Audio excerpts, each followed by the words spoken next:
a feeling that seems to define the present moment, a widespread sense of persistent instability. Nothing feels stable anymore. Plans don't last. Rules change quietly.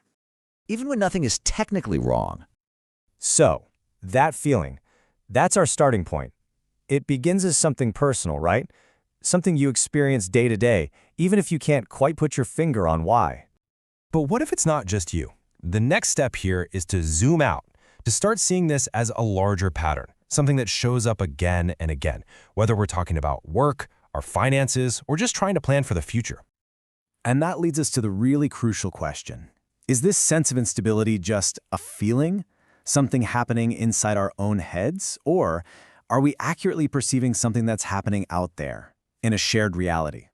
You know, these abstract feelings show up in very concrete ways. When we say there is no buffer anymore, think about just-in-time supply chains that snap at the smallest problem. That feeling of never being caught up, that's a direct result of time frames getting shorter and shorter. And risk has moved into your life? Well, that's the shift from institutions holding the risk, like a company pension, to individuals holding it, like with the 401k. And the rules changing? That points to a world managed by algorithms that are constantly tweaking the metrics for what success even looks like. Okay, so if this is a pattern, there must be a system producing it. And the analysis points to one underlying logic that's driving all of this: optimization. Let's take a look at how that actually works. Now, it's really important to think about optimization in neutral terms. This isn't about it being good or bad. It's simply a way of designing a system to get the absolute maximum performance on one specific thing you can measure, like speed or cost or efficiency. And this gets us to the core argument. The instability we're all feeling, it's not random, it's not chaos. It is the predictable, logical result of a system that's been optimized for something other than stability. This comparison really makes the trade-offs clear. You see, a system that's built for stability values things like slack and redundancy, buffers. It's designed to be predictable and durable. But a system built for optimization, it prioritizes maximum efficiency, and that means getting rid of all the slack. It chooses speed and adaptability over being predictable, and as a natural result, it produces volatility. This logic of optimization, it isn't new.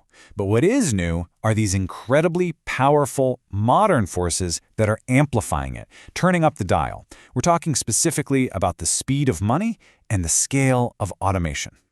These three things are all working together.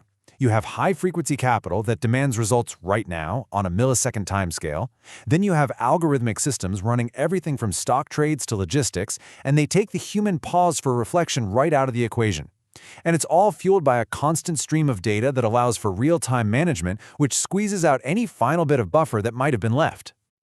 So when you put all of these pieces together, you arrive at a pretty powerful conclusion.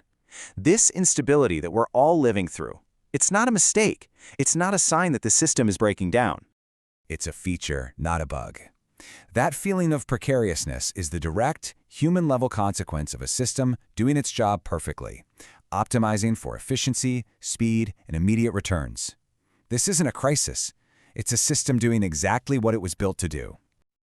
This channel explains money, artificial intelligence, and decision-making as interconnected systems. No hype, no gurus, no personal branding. New videos weekly.